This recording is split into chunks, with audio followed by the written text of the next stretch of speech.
We've talked about John the Baptist. We spent a couple weeks talking about John the Baptist. And last week we talked about John and his testimony about Jesus Christ.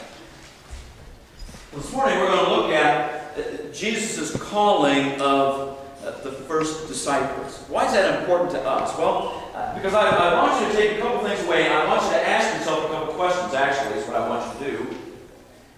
One, I want you to ask yourself, what was your calling like? And did you answer that call? Because each and every one of you had a calling. That's right. Or have a calling.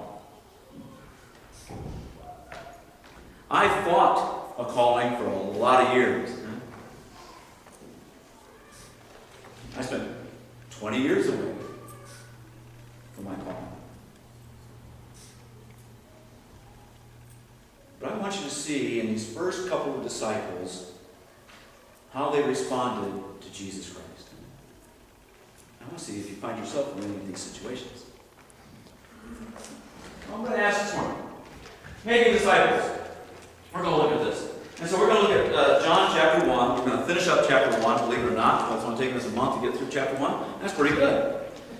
By 2020, we should be done with John.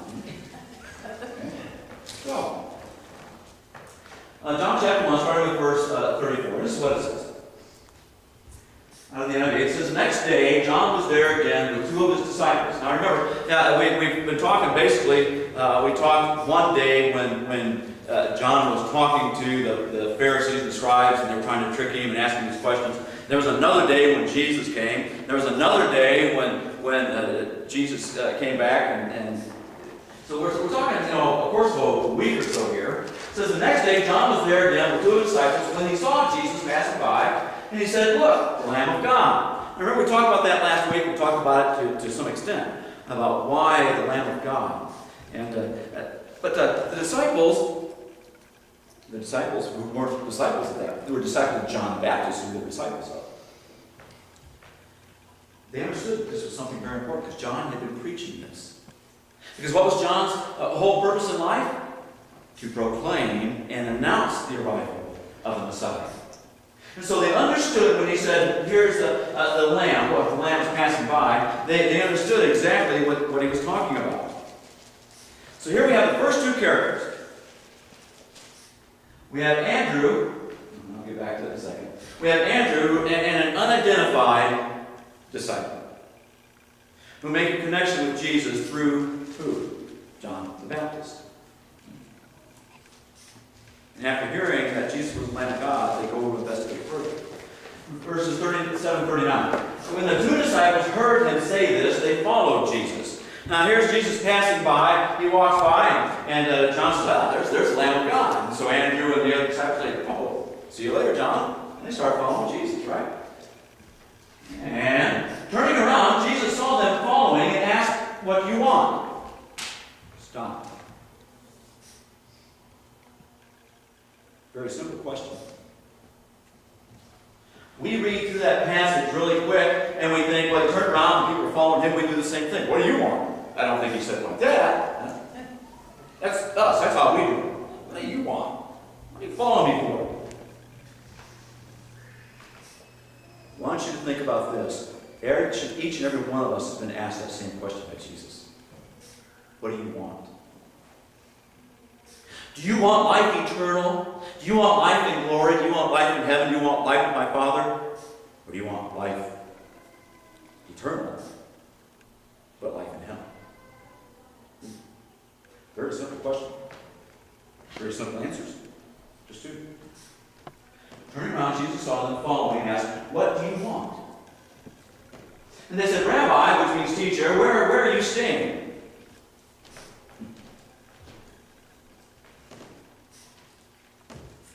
Come, he replied, "and you will see." And so they went and saw where he was staying, and they spent that day with him. It was about 4 in the afternoon. Why is that important? I have absolutely no idea.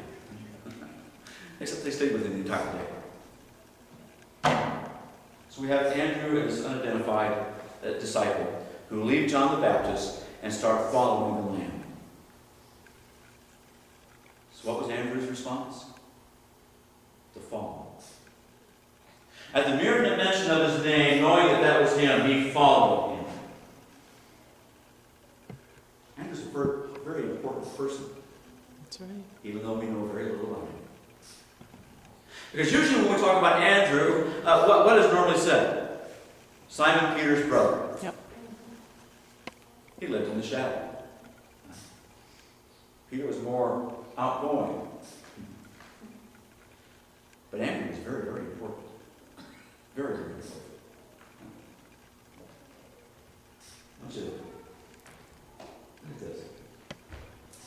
Andrew, Simon Peter's brother, was one of the two who heard what John had said and who had followed Jesus. Anybody live in anybody else's shadow? Yeah, we all do, don't we?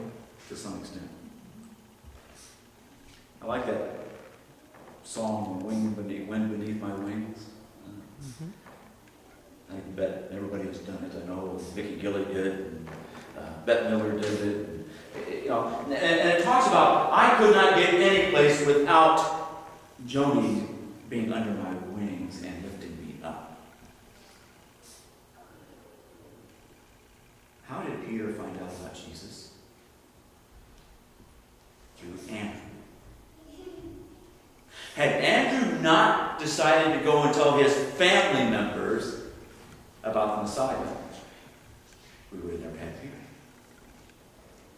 So Andrew did what? Andrew does what normally happens when a person accepts Jesus Christ at the very beginning. They evangelize and witness to who? Their family members.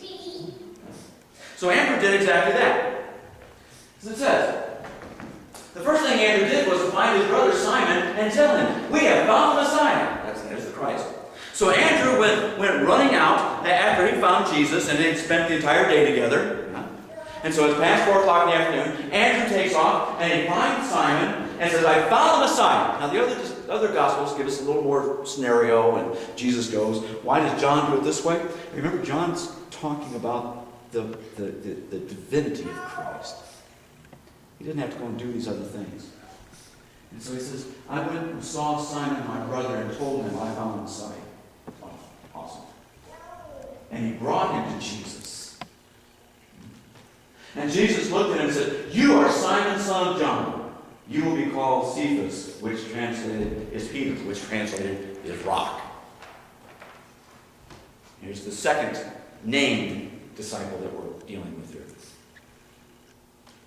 So how did Peter, this is all it talks about in this meeting. The thing of it is, Jesus said at the very start, Peter, on you I will build my church. That's right. On you are the rock. I mean, I don't think I've ever met anybody in that same minute that changed my name. I've had them call me the wrong name before.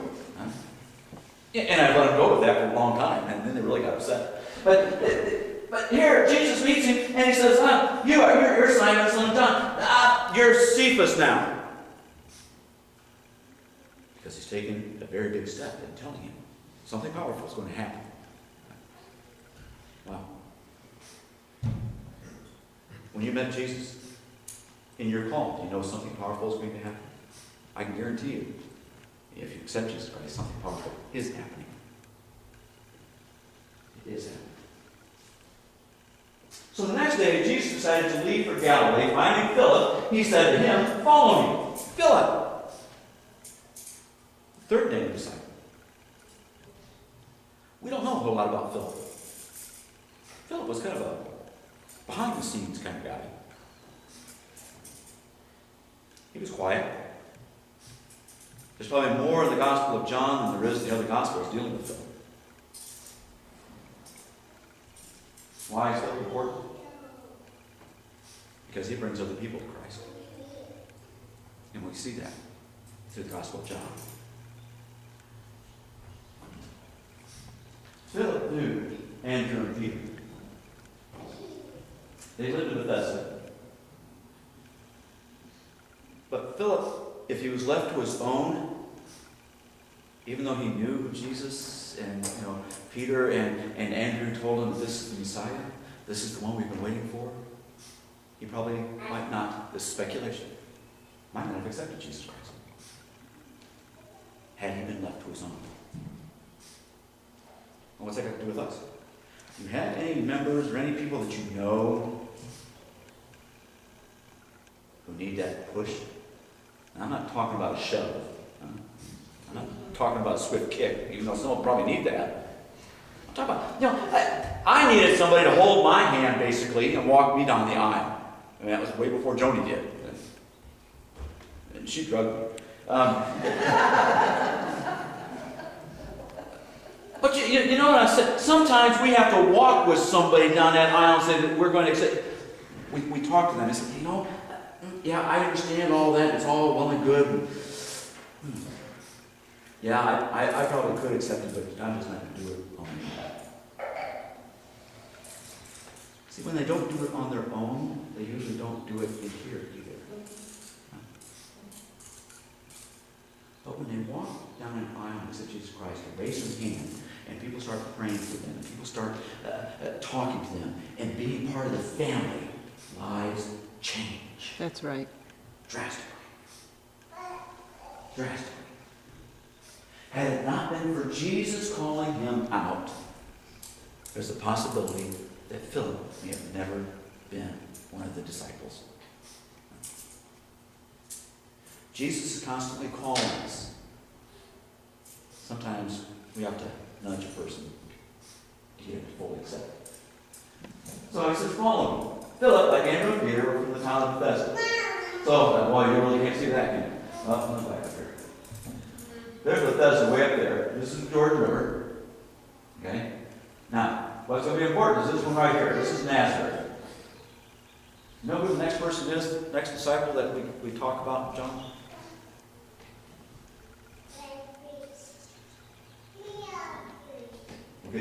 Next day, Jesus was outside of Galilee. Finding Philip, he said to him, follow me. Philip, like Andrew and Peter, was from the town of Bethesda. Philip found Nathanael.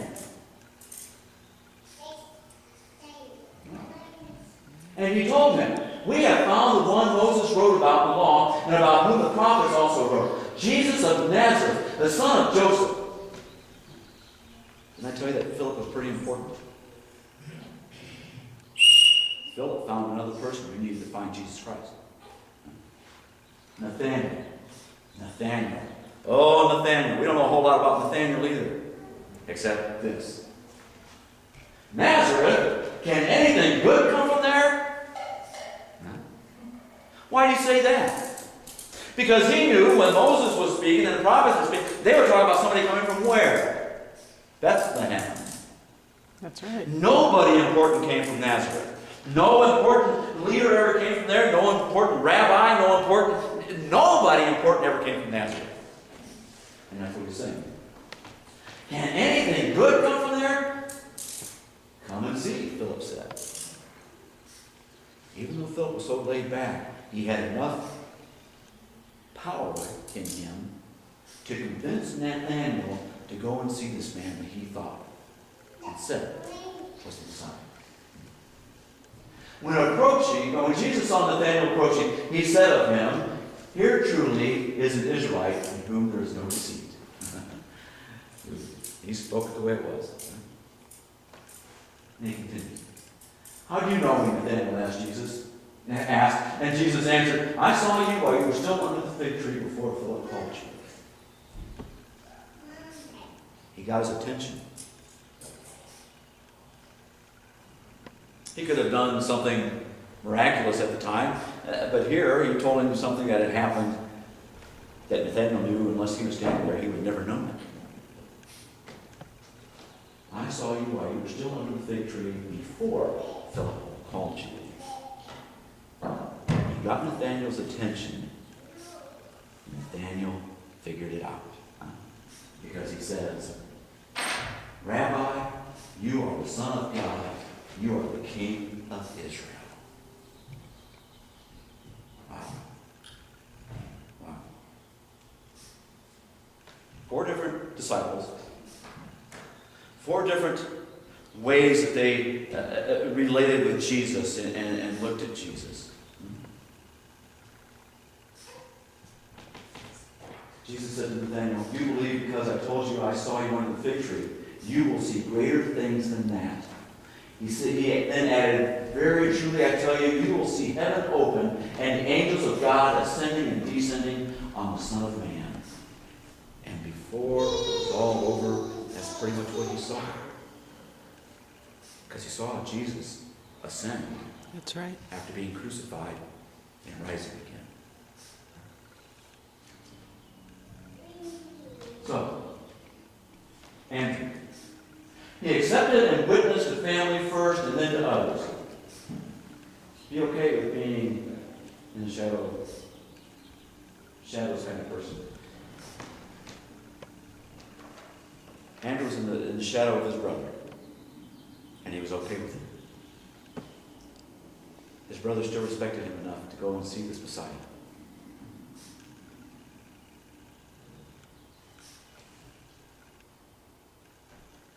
Have you been called? And are you okay with being in the shadows? Some people don't like that. They want to be out front. And if I can't be out front, I don't want anything to do with it. Wow.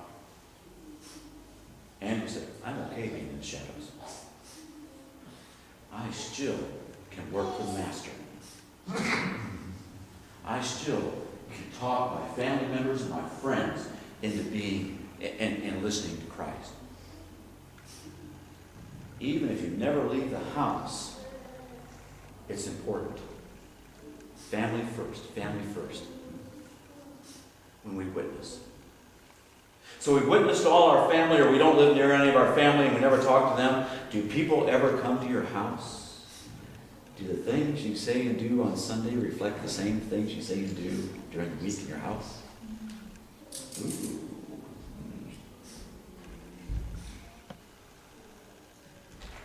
Somebody came by and they saw you kicking the wife and yelling at the dog, would they get upset, you know? Yeah. You can go to jail for kicking the dog, you know, you kick your wife, that's okay. But family members first. That includes anybody that walks through the door of your house. You need to witness to them. When they walk through, they need to know that they're walking into a Christian home. How about Peter? Are you a Peter? Peter accepted and realized God has great things planned for you. If you accepted Jesus Christ and realized God has great things planned, but you have to accept the call. Peter could have never gone with Andrew and never become the rock on which the church was built. Number 3, Philip. If left to his own, might not have accepted Jesus Christ. He needs friends to help, but once on board, they are powerful witnesses. Powerful witnesses. Nathaniel doubts and has to be shown. So are you an Andrew, a Peter, a Philip, or a Nathaniel? I'd like to hope that everybody is a Peter. With a little bit of Andrew and a little bit of Philip and a little bit of Nathaniel mixed in. Because we need all of those. We need to be comfortable enough to be in the back sometimes and be in the shadows and not want our face out front. We need to be comfortable enough knowing that God has called us to do something very, very powerful. Very, very powerful. And part of that is to witness to our family, our friends. Part of it's just to witness, period. Part of it, are you comfortable being a Philip, just being quiet? But yet people respect you enough to listen to you. So that's what Nathaniel did. He respected Philip enough to listen to him. Or he would have never left. Because what good comes out of Nazareth? Wow. Only you can answer that question. What's your witness? Making disciples. Are you a disciple? Just stand this morning. We're going to get out of here. I want to remind you that we do have food downstairs. We'll be eating here in just a minute. Invite everyone to stay and eat with us. Father God,